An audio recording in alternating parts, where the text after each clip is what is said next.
Meus irmãos, boa noite, graça e paz do Senhor a todos. Uma imensa saudade de cada um, mas com a certeza no coração de que o Senhor tem os cuidado, tem os guardado, assim como tem feito conosco lá em casa. Ainda não chegou o tempo de estarmos de novo no templo cultuando a Deus em comunhão, mas esse dia chegará. Tudo isso logo há de passar em nome de Jesus. Meus amados, eu gostaria de convidá-los nesse instante a iniciarmos a nossa ordem litúrgica de hoje. E eu quero convidá-los a abrir a sua Bíblia no livro de Deuteronômio, no capítulo de número 20. Tá? Deuteronômio 20, onde faremos a leitura dos versículos 1 até o versículo 9. Assim nos diz essa porção da Sagrada Escritura. Quando saíres a peleja contra os teus inimigos e vires cavalos e carros e povo maior em número que tu, não os temerás. Pois o Senhor teu Deus, que te fez sair da terra do Egito, está contigo. Quando vos achegardes à peleia, o sacerdote se adiantará e falará ao povo. E dir-lhe-á: ouvi, ó Israel, hoje vos achegais à peleja contra os vossos inimigos. Que não desfaleça o vosso coração, não tenhais medo, não tremais, nem vos aterrorizeis diante deles. Pois o Senhor vosso Deus é quem vai convosco a pelejar por vós, contra os vossos inimigos, para vos salvar. Os oficiais falarão ao povo dizendo: qual homem que edificou casa nova e ainda não a consagrou? Vá, torne-se para casa, para que não morra na peleja e outrem a consagre. Qual homem que plantou uma vinha e ainda não a desfrutou? Vá, torne-se para casa para que não morra na peleja e outrem a desfrute.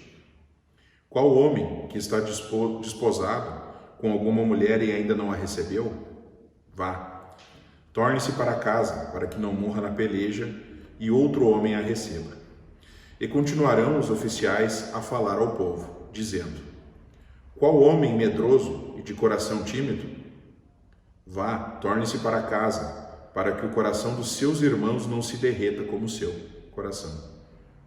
Quando os oficiais tiverem falado ao povo, designarão os capitães dos exércitos para a dianteira do povo. Irmãos, é um texto pequeno, apenas 9 versículos desse capítulo que lemos, mas precisamos aqui frisar 3 pontos fundamentais desse texto. A ênfase nos faz ver que a confiança no Senhor, a qual havia antes demonstrado o seu poder, seu grande poder no livramento da escravidão do Egito. Então, há ênfase na confiança do povo no Senhor, que antes já havia ou houvera demonstrado o seu poder no grande livramento da escravidão do povo do Egito. Ao contarem com o poder do Senhor, que é o segundo ponto, os soldados de Israel lutaram com disposição e, ao confiarem nele, no Senhor, conquistaram a vitória. Aqui, meus amados, nós vemos o povo confiando na vitória que Deus concederia ou concederá a cada um de nós, tendo fé e coragem para as batalhas diárias que enfrentamos. E vocês sabem por quê? Pois o Senhor, vosso Deus, é quem vai convosco a pelejar por vós, contra os vossos inimigos, para vos salvar. Maior do que nossas batalhas, amados, é o nosso Deus. E nele deve estar nossa fé, nosso coração, nosso temor e nossa adoração. Deus não só sabe tudo o que faz, mas também sabe tudo o que precisamos receber dele. E é com essa confiança no Senhor que eu quero te convidar a enfrentar as batalhas dessa semana. Que possamos, assim, com o coração agradecido e confiante no Senhor, cada um de nós, desfrutarmos das suas bênçãos, das vitórias que Ele tem nos dado até aqui e da sua graça e misericórdia que se renovam sobre nós. Eu quero orar por você e com você, meu irmão, antes de entoarmos o hino 19, Rei Sublime. Amado Deus, Pai bendito, Pai querido, nesse instante, ó Pai, nós entregamos em Tuas mãos as nossas vidas, nós pedimos o Teu guardar, o Teu proteger, Pai, e o Teu pelejar conosco, ó Deus, por tudo que há contra nós, Pai. Pedimos o Teu pelejar contra esse vírus, ó Deus, pedimos o Teu pelejar e o Teu guardar a cada um de nós, Pai, Teus escolhidos, ó Deus. Pedimos que Tu esteja à frente da batalha conosco, Pai, assim como Tu tem feito até aqui, porque até aqui nos ajudou o Senhor, Deus. Permita, Pai, que possamos em nossos corações ter a confiança em Ti, Pai, nas Tuas promessas e mantermos a nossa fé firme, Pai, sem tropeçar e sem desviar nem para a direita nem para a esquerda dos Teus ensinamentos, ó Deus. Que sejamos retos como a Tua palavra, Pai. Fica conosco, ó Deus, fala conosco. Nós oramos assim, Senhor, em nome de Jesus, ó Deus. Amém. Vamos entoar então, irmãos, o hino número 19, Rei Sublime.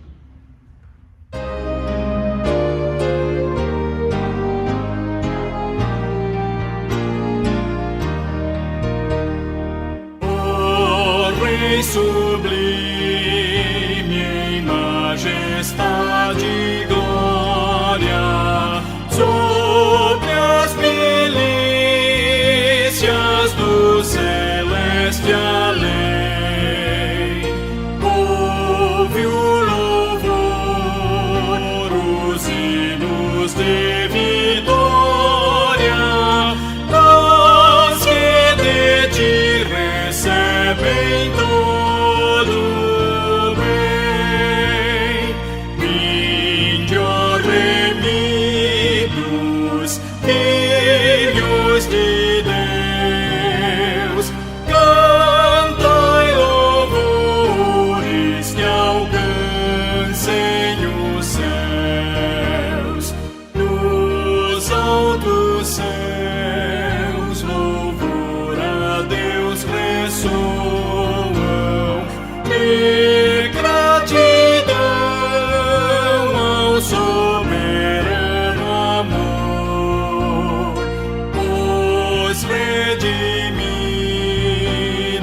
com fervor entoam o nome excelso do seu benfeitor. Vinde, ó remidos, filhos de Deus, cantai louvores que alcancem o céu.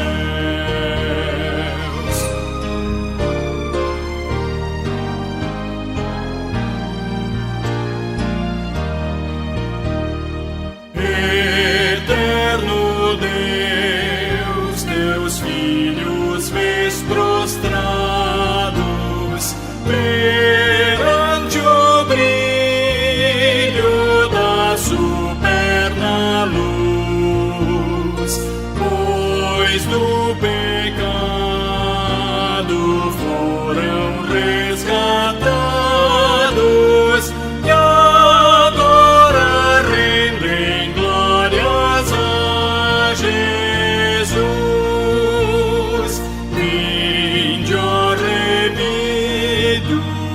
Filhos de Deus, cantai louvores que alcancem o céu.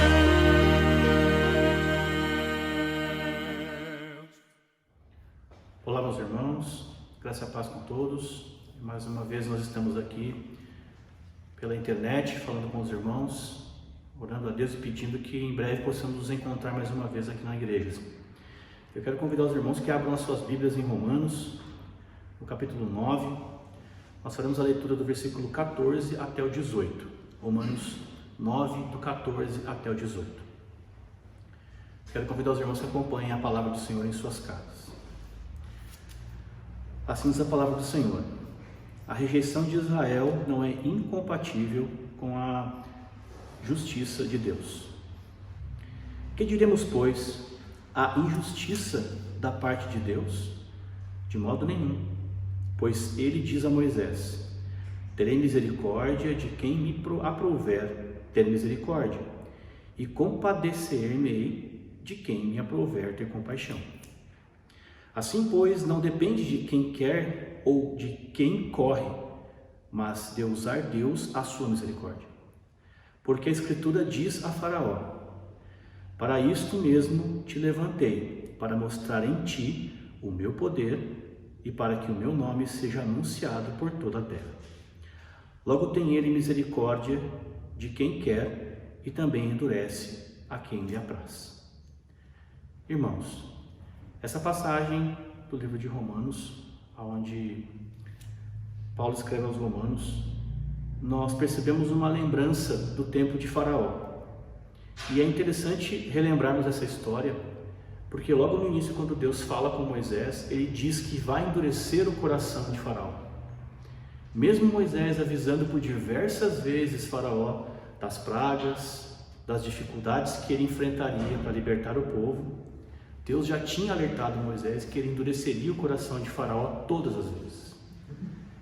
E cabe a nós, irmãos, lembrarmos que Deus tem o domínio sobre todas as coisas. Por mais que nós nos colocamos, às vezes, em dúvida de que se as coisas estão no caminho correto, Deus já decidiu todas as coisas.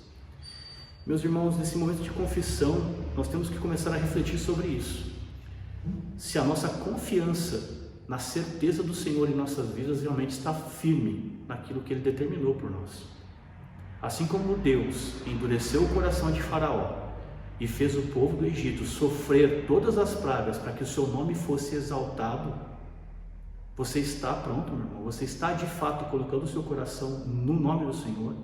Você está de fato pensando no Senhor, confiando que Ele vai vencer as suas batalhas, que Ele vai de fato estar à frente da sua vida? Nesse momento, meus irmãos, eu quero convidar você em sua casa que possa refletir o quanto você tem confiado a sua vida, as suas coisas, confiado o seu dia a dia no Senhor. Nós sabemos, meus irmãos, que a confiança em Deus, ela deve ser inabalável, assim como Moisés confiou que o Senhor tiraria o seu povo do Egito, e assim Deus o fez, mesmo endurecendo o coração de Faraó o tempo todo, para que o Egito passasse por aquilo. Então, meus irmãos, que nós possamos ter a certeza que esse Deus poderoso, esse Deus guardião de todos nós, estará endurecendo o coração de quem Ele quiser, estará fazendo prover a misericórdia na vida de quem Ele assim determinou, e que nós possamos nos humilhar diante desse Deus, meus irmãos, em pedido de perdão diário dos nossos pecados, e entendemos que somente pela graça de nosso Senhor Jesus Cristo, pela fé no Salvador, nós podemos nos achegar a esse Deus tão misericordioso e tão maravilhoso. Meus irmãos, em suas casas eu peço que vocês fechem seus olhos agora. Nós faremos uma oração e logo depois dessa oração de pedido de perdão a Deus, nós entoaremos o hino de número 67, o hino Coração Quebrantado. Feche seus olhos, meus irmãos, vamos orar. Senhor Deus, nesse momento, ó Pai, nós nos quebrantamos, ó Deus, nós abrimos o nosso coração diante de Ti, Senhor, sabendo, ó Pai, que o Senhor é misericordioso, que o Senhor é detentor de todas as coisas, que tudo acontece, ó Deus, porque o Senhor assim já determinou, ó Pai. O nosso coração, Senhor, é um coração pecador, um coração complexo, ó Deus, que não aceita, ó Senhor, muitas vezes as suas determinações em nossas vidas. Um coração que não aceita, ó Pai, muitas vezes aquilo que o Senhor já determinou por nós. Mas, ao mesmo tempo, ó Deus, é um coração que pede, Senhor, humildemente, diante de Ti, ó Deus, que o Senhor tenha misericórdia em nossas vidas, Senhor. Nós sabemos que o nosso pecado, ele é grande, Senhor, que nós carregamos um fardo desde a fundação do mundo, ó Pai, de todo o pecado, Senhor, que o homem pode fazer nessa terra, e a prova disso acontece hoje aqui fora, Senhor. Nós pecamos diariamente, ó Deus, mas mesmo assim, Senhor, o Senhor tem provido alimento, o Senhor tem provido teto, o Senhor tem provido trabalho ao seu povo, o Senhor tem tido misericórdia, ó Deus, diária de cada família, Senhor, que o Senhor já escolheu, ó Deus. Que possa, Senhor, pessoas que ainda não o conhecem, ó Deus, encontrar em Ti, Senhor, a salvação de suas vidas, ó Pai. Porque nós sabemos, ó Deus, que por mais que nós tentemos, Senhor, chegar ao Senhor, nós não vamos conseguir, ó Deus. Mas mesmo assim o Senhor tem misericórdia de nós, manda o Seu Filho, Senhor, para sofrer nessa terra todo o nosso pecado, ó Deus. Nos livra dele pelo Seu Filho, Senhor, e é nele que nos achegamos, ó Deus. É em Cristo, ó Pai, que nós pedimos ao Senhor, tem misericórdia de nós, ó Deus, e nos ajuda, Senhor, a superar toda essa pandemia, a superar todo o sofrimento, Deus. Nós nos humilhamos, Senhor, diante de Ti e pedimos em nome do Seu Filho, Senhor, em nome de Jesus Cristo. Amém, Senhor.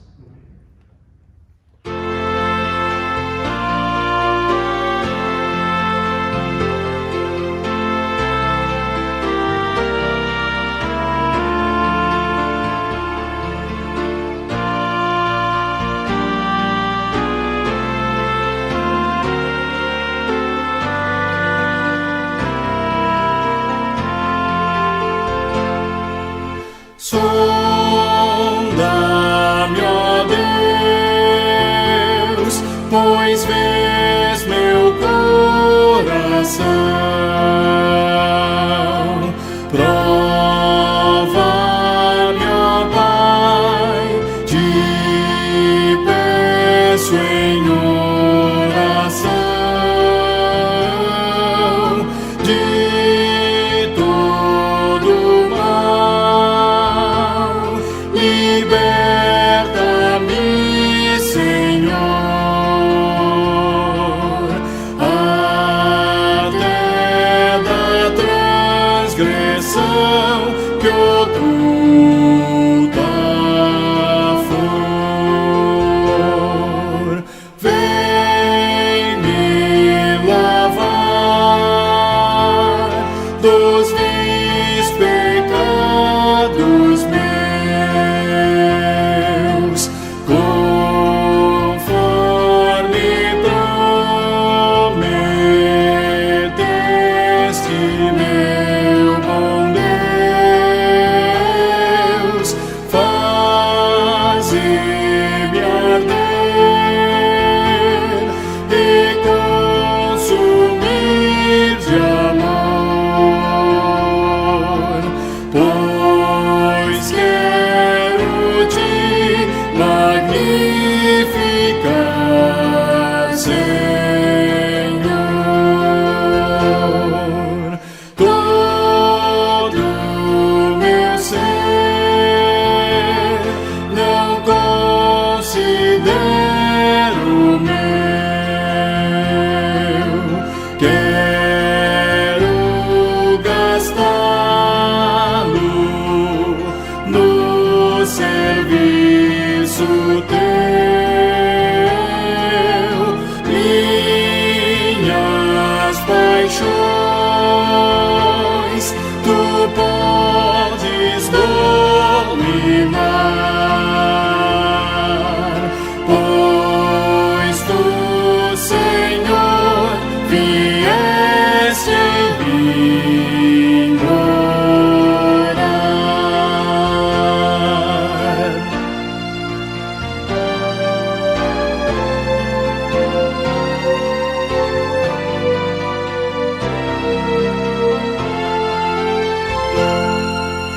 Lá do alto céu, o avivamento vem, e que comece em mim, seguindo além o teu poder, as bênçãos teu favor. Concede aos que são teus, ó Pai de amor.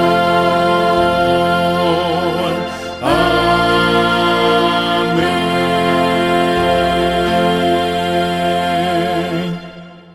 Olá, meus irmãos, tudo bem com vocês? É com muita alegria que nós estamos aqui reunidos para juntos nós cultuarmos e adorarmos ao Senhor. Estamos aqui com muita alegria em nossos corações, ainda nos nossos lares, com as nossas famílias, mas mesmo assim estamos reunidos para bendizer e louvar ao Senhor. Gostaria de convidá-los, amados irmãos, a abrir as suas Bíblias no livro de Deuteronômio, capítulo 9. Nós iremos fazer a leitura dos versos 1 até o 5. Deuteronômio 9, dos versos 1 até o 5. Assim diz a palavra do Senhor.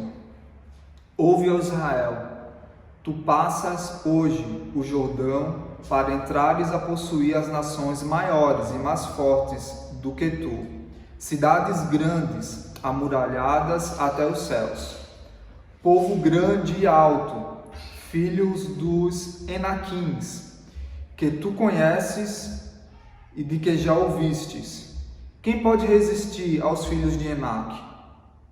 Sabe, pois, hoje que o Senhor, o teu Deus, é que passa diante de ti.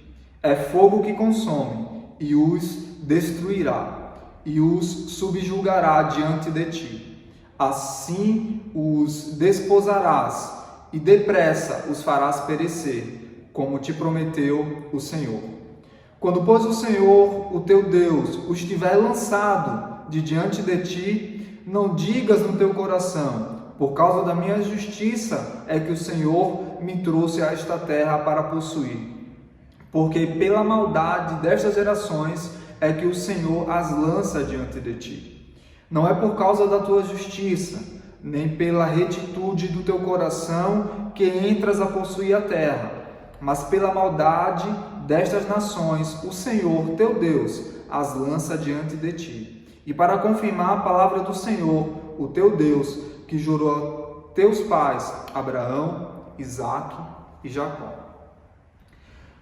Os israelitas, amados irmãos, depois de conquistar algumas nações pagãs, em específico a de Canaã, eles poderiam ser tentados a se sentirem orgulhosos, a pensar que Deus, ele cedeu essa vitória, Deus lhe deu essa vitória por causa de alguma retidão que eles possuíam em seus corações, ou por causa de alguma coisa em que eles tinham, diferente desse povo que estava sendo destruído e subjugado. Só que Moisés, ele lembra a esse povo que as vitórias que Deus podiam alcançar a eles era somente pela graça, era somente pela misericórdia. E antes de tudo, que Deus deu essa terra a esse povo pela promessa que Deus fez aos seus pais lá no passado, e promessa essa também pela graça. Os judeus, eles não mereciam entrar nessa terra.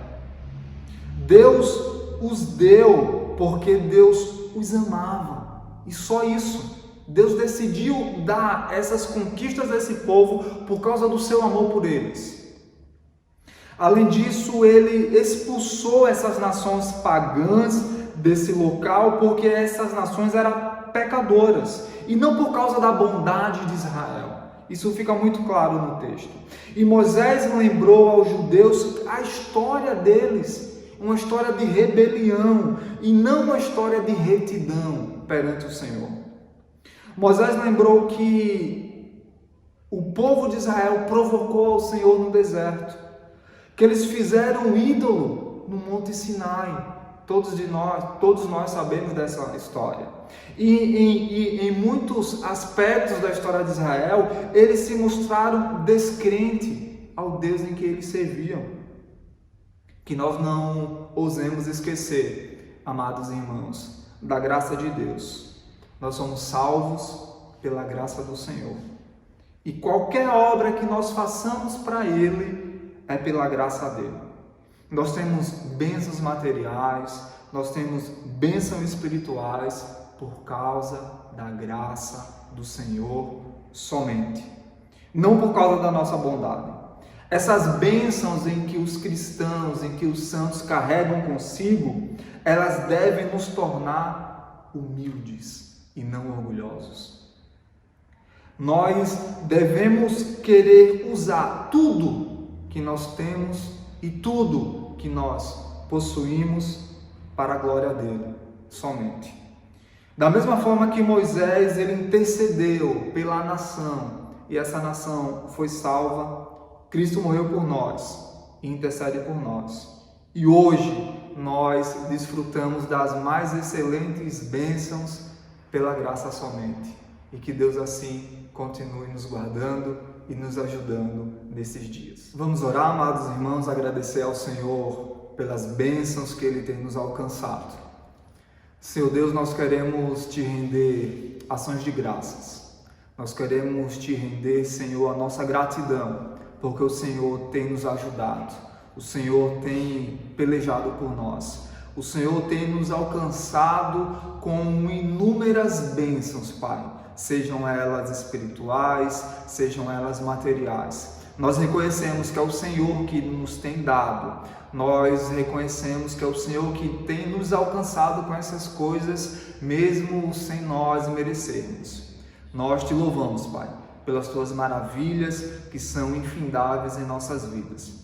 Nós te agradecemos, Senhor, pelas contribuições voluntárias que os irmãos têm feito para a manutenção da tua igreja e te pedimos, Pai, sabedoria para administrar essas finanças para a glória do teu nome.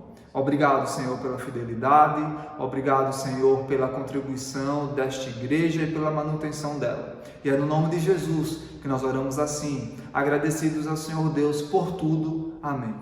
Gostaria de convidá-los agora, amados irmãos, a juntos nós adorarmos esse Senhor, esse Deus que decidiu nos amar incondicionalmente e não levar em conta as nossas afrontas contra Ele. E logo em seguida, após os louvores, vai ser projetado os dados bancários para que você possa estar fazendo a sua contribuição para a manutenção desta igreja.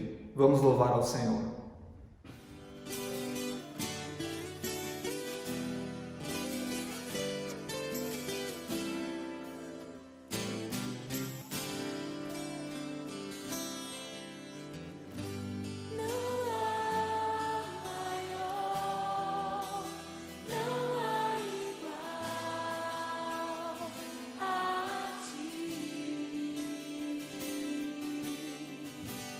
Amigo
transformado.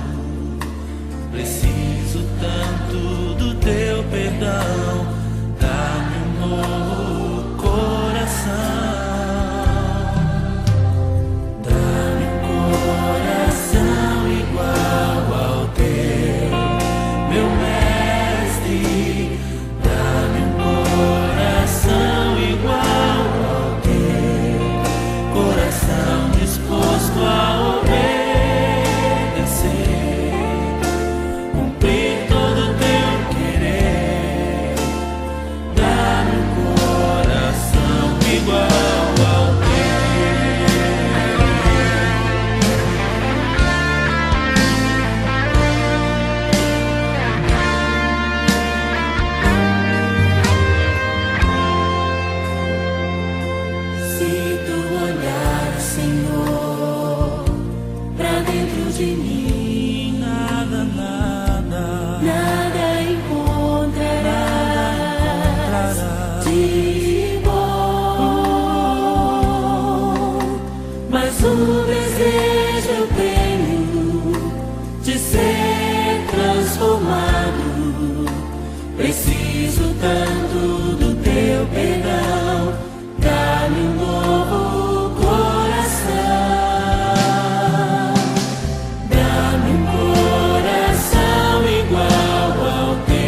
Graça e paz da parte do nosso Senhor e Salvador Cristo Jesus. Mais uma vez, nós nos reunimos, meus irmãos, para ouvirmos a palavra de Deus, sermos edificados por ela.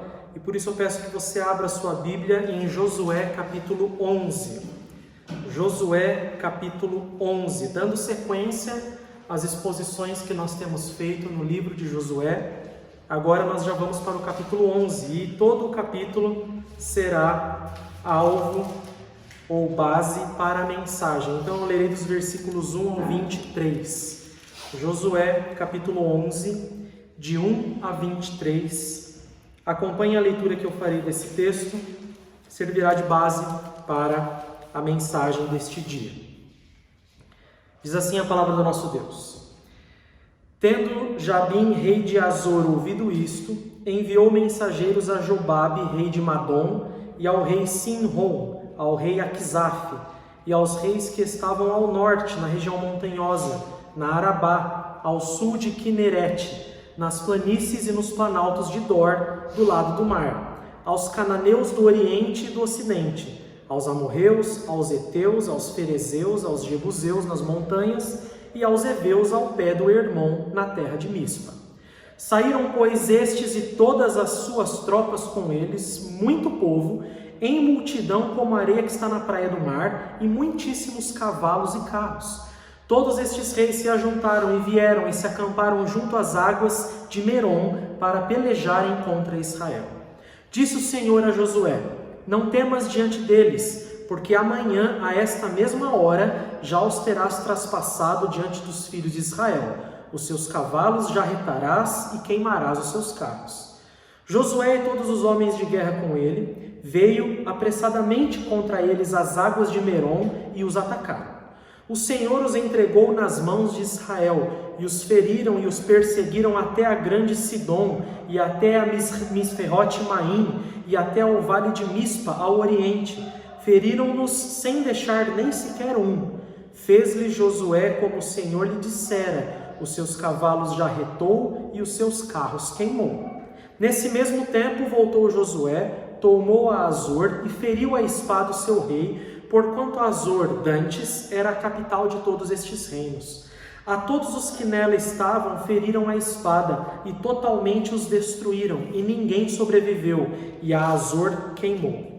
Josué tomou todas as cidades desses reis e também a eles e os feriu a espada, destruindo-os totalmente, como ordenara Moisés, servo do Senhor.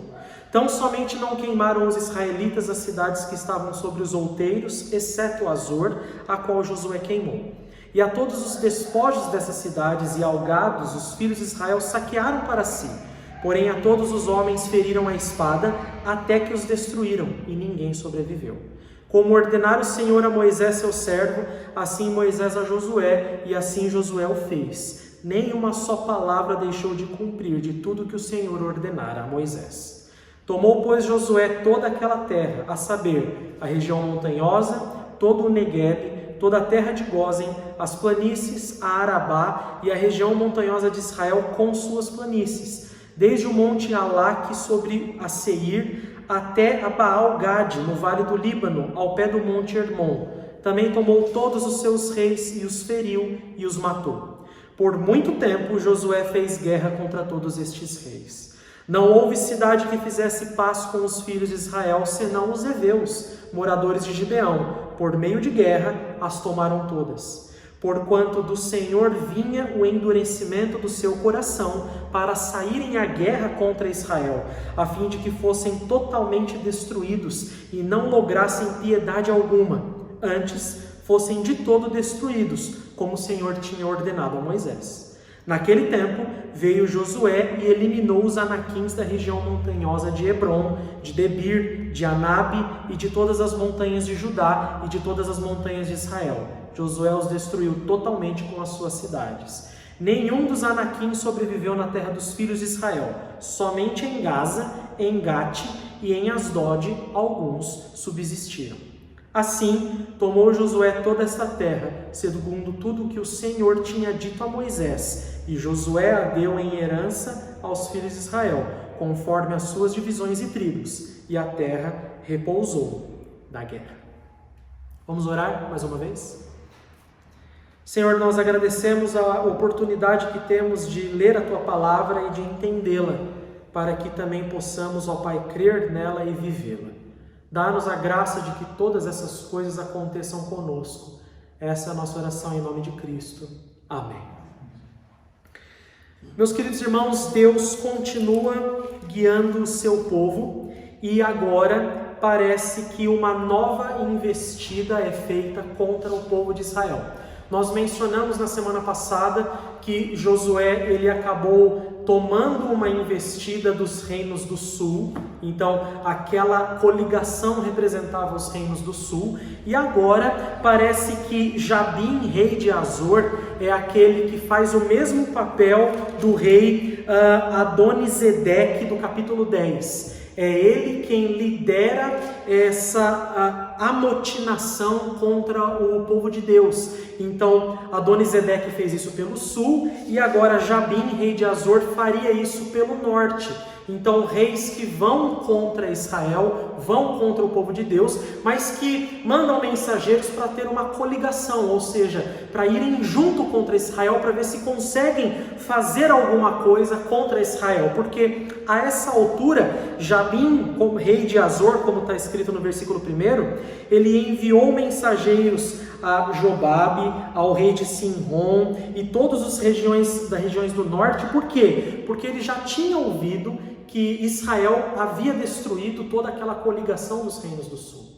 Ele já tinha ouvido a história de Israel, já tinha ouvido da história do Deus de Israel, e eles estavam então se preparando para adiantarem-se na batalha e não esperarem que o povo de Israel chegasse até eles, mas fazer com que agora todos eles reunidos pudessem ir ao encontro de Israel e literalmente também ir de encontro a Israel para destruí-los. Então agora todos eles saem e relata o texto que 4 saíram, pois estes, e todas as suas tropas com eles, muito povo, em multidão como a areia que está na praia do mar, e muitíssimos cavalos e carros. Então, agora você percebe a linguagem da Escritura dizendo que são inimigos poderosos. São inimigos poderosos, nesse caso aqui, pela quantidade. E também pelo poder bélico que eles tinham, que eram cavalos e carros. A biga, que era uma das grandes armas daquela época, era levada por cavalos e os cavaleiros ficavam atrás, dando muito poder bélico para os exércitos. Quando eles enviavam esses cavalos e essas bigas ou jarretes na frente, elas faziam com que então ia abrindo o caminho, e esses cavaleiros que estavam atrás eram protegidos pelos cavalos, pelas fúrias dos cavalos junto à guerra, fazendo com que então o povo temesse quando houvesse um exército com muitos cavalos. Isto mostrava um poderio bélico muito grande, de abrir caminho, de fazer com que homens sem cavalos fossem muito mais facilmente derrotados do que exército com cavalos. Tanto que uma das grandes coisas que o exército de Faraó tem são muitos cavalos e cavaleiros.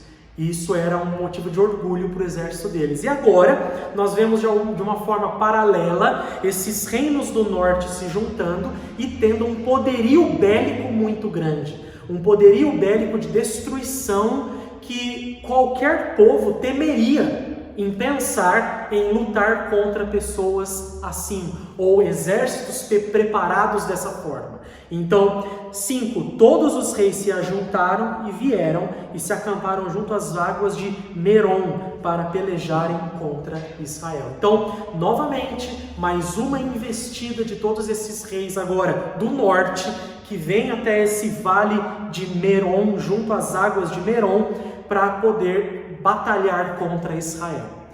Quando esses reis fazem esse movimento, quando esses exércitos então se encontram para lutar contra Israel, Deus fala com Josué. 6, disse o Senhor a Josué: não temas diante deles, porque amanhã, a esta mesma hora, já os terás traspassado diante dos filhos de Israel. Os seus cavalos já retarás e queimarás os seus carros. O Senhor novamente se apresenta garantindo a vitória do seu povo. Mais uma vez, nós temos percebido, meus queridos irmãos, que tem sido uma tônica no livro de Josué. Nós temos falado isso insistentemente. As batalhas do povo de Deus são vencidas pelo próprio Deus. É Ele que garante a vitória do seu povo. E agora nós acrescentamos mais um dado, mais uma faceta dessa batalha. Não importa quem são os nossos inimigos. Não importa. Não importa quem são, quais fortes eles sejam, qual poder eles tenham. Diante do Senhor, eles estão todos derrotados. E nós não devemos temê-los. É óbvio que quando nós percebemos a história e vemos o povo de Israel desdenhando de Ai, lembra dessa história? Que eles desdenharam de Ai porque era pequeno, e aí Deus faz uma derrota, mostrando para eles que era Ele mesmo que estava dando a batalha. Ao mesmo tempo, nós também não devemos temer aquilo que nos parece impossível, que nos parece grande demais, que nos parece aos nossos olhos que nem Deus consegue derrotá-los. Todas as vezes, Deus vem com a sua palavra para nos ensinar que, na verdade, nós precisamos ter confiança nele, no Senhor. E dessa vez, interessantemente, Deus não faz nenhuma obra extraordinária para destruir esses inimigos. Ele usa o próprio povo. Ele usa uma batalha do próprio povo. É claro que dentro de toda a estrutura, é Deus que está dando a força para a batalha. É Deus que está dando condições deles guerrearem e vencerem. Sabedoria na estratégia. Mas eu quero que você entenda que, como nós mencionamos na semana passada, Deus pode utilizar-se de coisas extraordinárias para fazer com que seu povo vença batalhas. Mas Ele também não precisa utilizar-se dessas coisas extraordinárias. No entanto, quando essas batalhas são vencidas, o seu povo precisa olhar para Ele e ver o único vitorioso, Deus. O único vitorioso é o Senhor Deus. Mesmo que nós tenhamos sido instrumentos para que a vitória chegasse até nós, para que a vitória pudesse se apresentar na nossa realidade. Ainda assim, se formos usados por Deus para ganharmos uma batalha tão grandiosa como essa, Deus nos ensina a olhar, dizendo: não foram vocês, fui eu o tempo todo. Era eu o tempo todo. Eu dei a vitória, eu garanti a vitória, eu derrotei os inimigos. E isso vai ficar cada vez mais claro na continuação desse texto. Então, 7, veja, Josué, ele é aquele homem que, como nós temos visto, ele é um homem que obedece instantaneamente, ele não pestaneja na sua obediência. Então Deus fala com ele no versículo 6, no 7, Josué e todos os homens de guerra com ele, veio apressadamente contra eles as águas de Merom e os atacaram. Olha só que loucura! Pensa na estratégia de guerra. Você tem um exército poderosíssimo contra você, te esperando. Deus aparece e diz assim: pode ir que eu vou te dar a vitória. Josué pega os homens e fala: então vamos agora. Vai, vamos lá destruir esse povo. Fala: meu pai do céu, Josué, você não quer nem pensar um pouco? Peraí, então o que está acontecendo, né? O fato é que Josué representa esse homem de Deus pronto para a batalha. Nós mencionamos isso em algumas pregações. Ele é um homem pronto para a batalha, não porque ele confia na sua força, mas porque ele confia no Deus que lhe dá condições de vencer a batalha. Eu e você precisamos olhar para a realidade dessa forma. Deus se apresenta para nós como esse Deus todo poderoso, como esse Deus todo cuidadoso, providente, que está junto com o seu povo. E quando Ele ordena, as ordens claras do Senhor não podem ser questionadas, não podem ser duvidosas, não podem ser pestanejadas, não pode. Nós precisamos aprender a obedecer de primeira, sem medo daquilo que Deus está dizendo. Obviamente que há coisas na realidade que transitam entre saber e não saber, entre precisamos de sabedoria para agir, precisamos pensar, raciocinar, refletir, mas existem coisas que Deus nos ordena que elas são urgentes, que elas são coisas que Deus fala que isso é claro, e isso não pode ser questionado, só precisa ser obedecido. E Josué é esse homem que ouve a voz de Deus de forma clara e obedece de forma clara. E quando ele obedece de forma clara, é óbvio, Deus abençoa a obediência. O Senhor os entregou nas mãos de Israel, e os feriram e os perseguiram até a grande Sidom, e até a Misrefote-Maim, e até ao vale de Mispa ao oriente. Feriram-nos sem deixar sequer um. Fez-lhes Josué como o Senhor lhe dissera. Os seus cavalos jarretou e os seus carros queimou. Jarretar aqui é o verbo para destruir cavalos. É um tendão da perna, da pata do cavalo, que você destrói ali, o cavalo fica inutilizável, vamos dizer assim. O que o texto está nos querendo nos dizer é que Deus naquela batalha não permitiu que essas coisas fossem trazidas para Israel. Ele disse que tudo deveria ser destruído. Tudo aquilo que houvesse fôlego de vida nessa batalha, não poderia ficar nada para trás. Não poderia ficar nada. Então, até os cavalos que representavam essa força bélica dos inimigos precisavam ser destruídos. E é isso que o texto está dizendo. Josué e os homens de Israel fizeram isso. Eles destruíram completamente e os carros foram queimados. Nesse tempo, voltou Josué, tomou a Azor e feriu a espada o seu rei, porquanto Azor, dantes, era a capital de todos estes reinos, que é o tal do Jabim, que era o rei de Azor.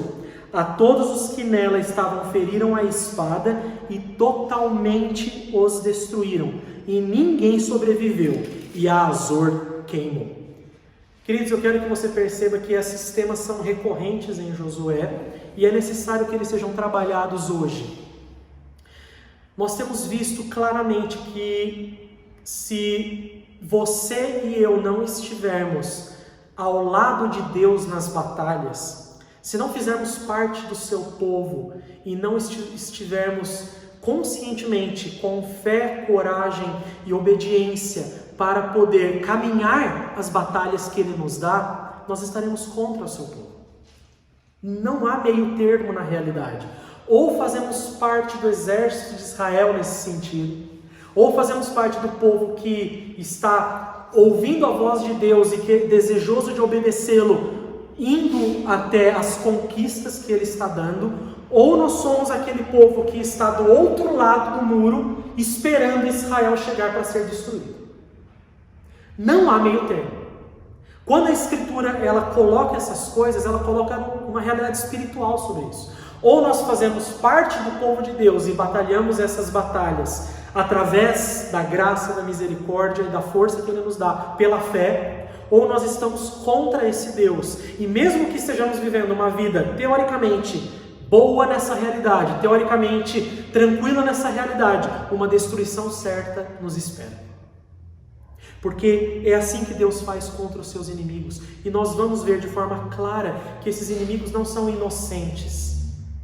Eles não são pessoas inocentes, como se Deus agora está promovendo uma matança contra inocentes que estão ali naqueles lugares. Não. Muito pelo contrário. Como nós vimos um pouquinho lá em Deuteronômio, esses povos, eles eram povos malignos. Eles eram povos que desprezavam a palavra do Senhor, povos que fizeram maldades também.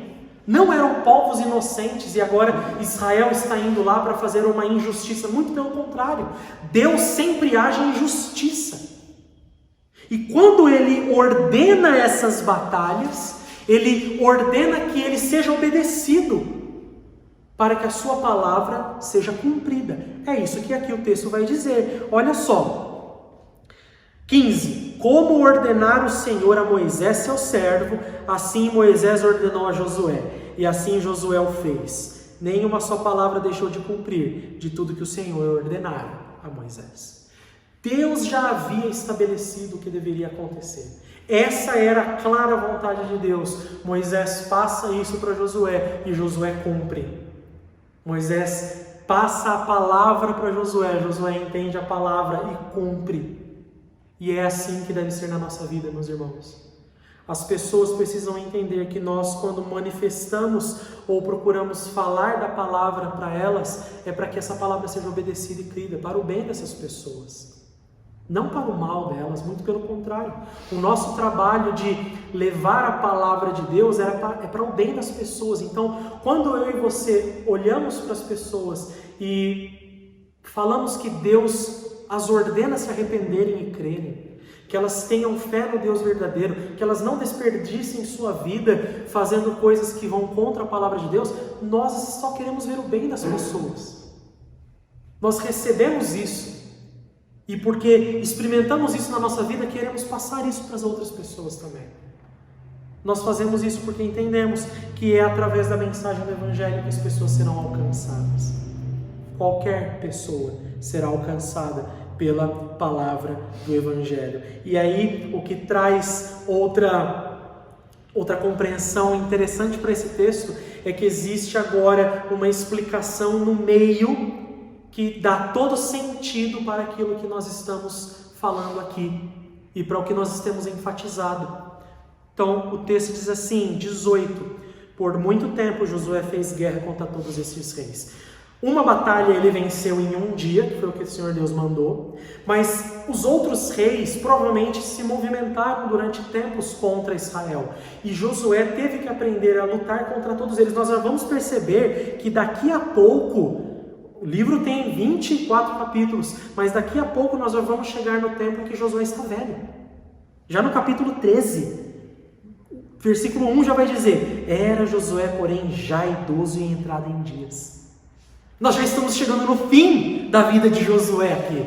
Mas tem meio livro ainda. Pois é, porque tem coisa importante para ser dita ainda. Mas aqui nós já percebemos o autor do livro indo para um desfecho, mostrando que essa vida desses homens foi uma vida de batalha, uma vida de dureza, uma vida de guerra. Por muito tempo eles fizeram isso. E talvez você se pergunte: mas por que esses povos lutavam contra?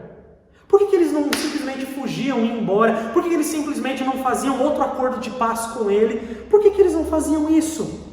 E a resposta é intrigante.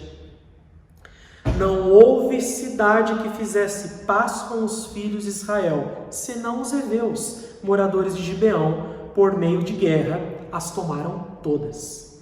Porquanto do Senhor vinha o endurecimento do seu coração, para saírem à guerra contra Israel, a fim de que fossem totalmente destruídos e não lograssem piedade alguma.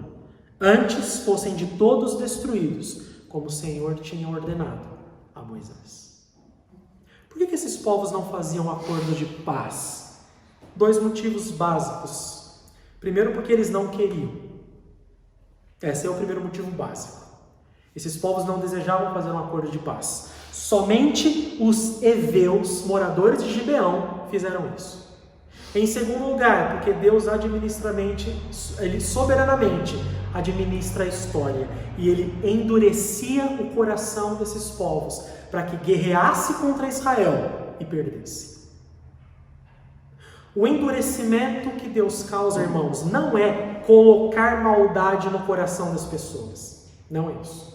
O endurecimento na linguagem bíblica é Deus usar a maldade que já existe para os seus fins santos e justos e gloriosos.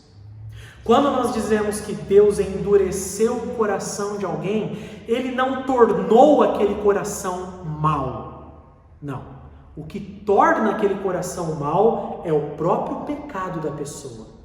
Quando dizemos que Deus endurece o coração, é que Ele usa a maldade do coração das pessoas, não contra elas, porque elas desejam fazer maldades, mas usa essa maldade para os seus fins soberanos, justos e santos.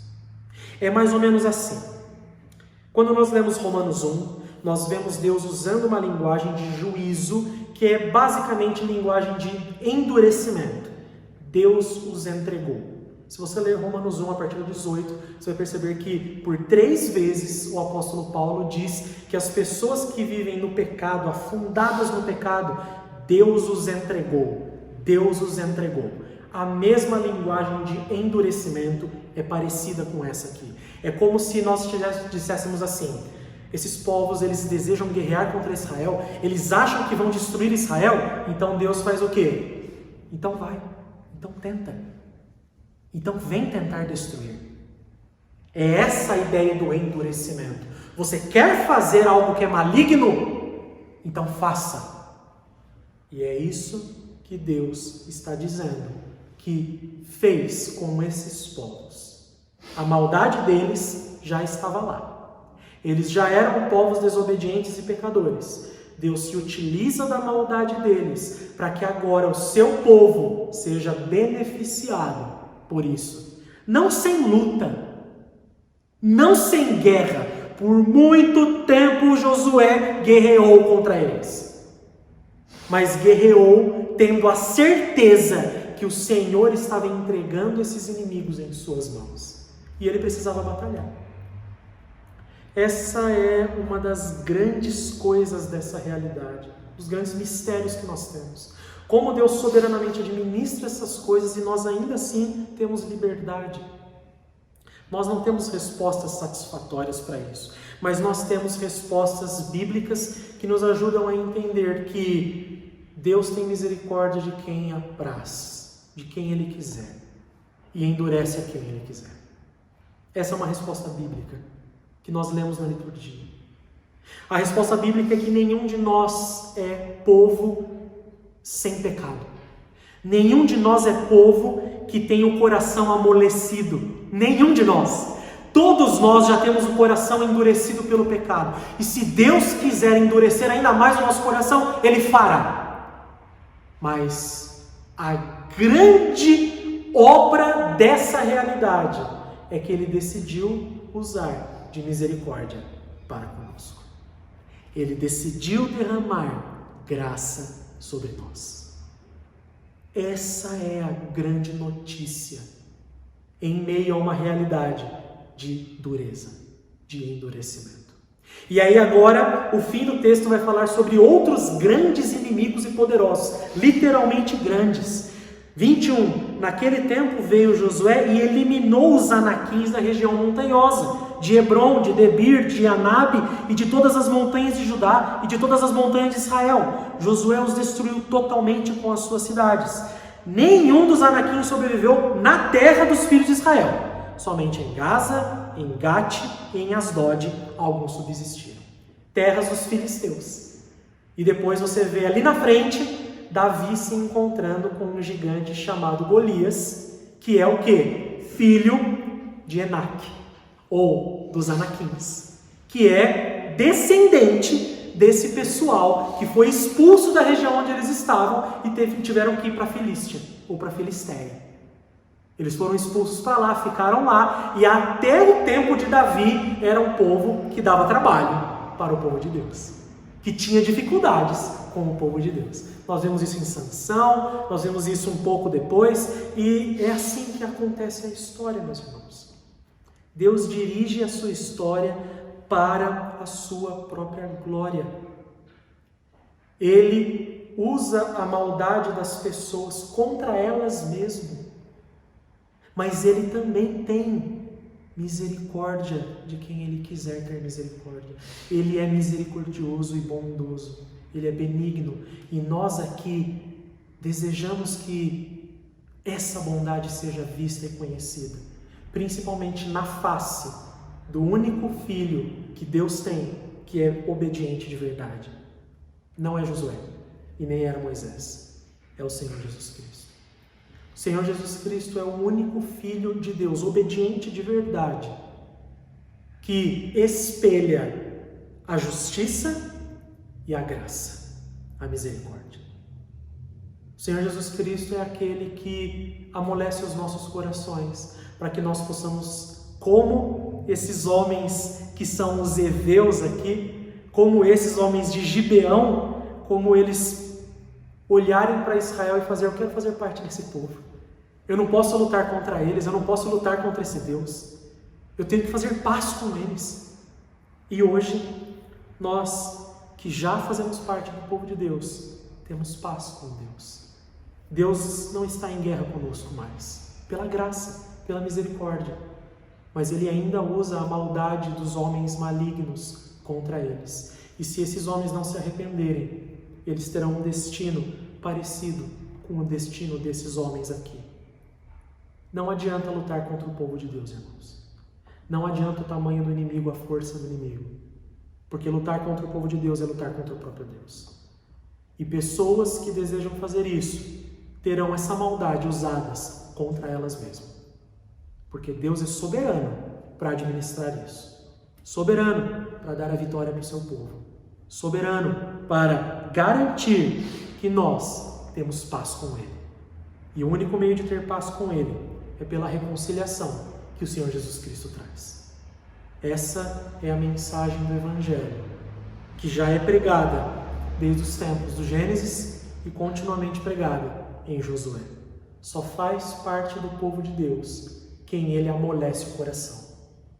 Porque se Ele endurecer, ninguém faz parte do povo de Deus.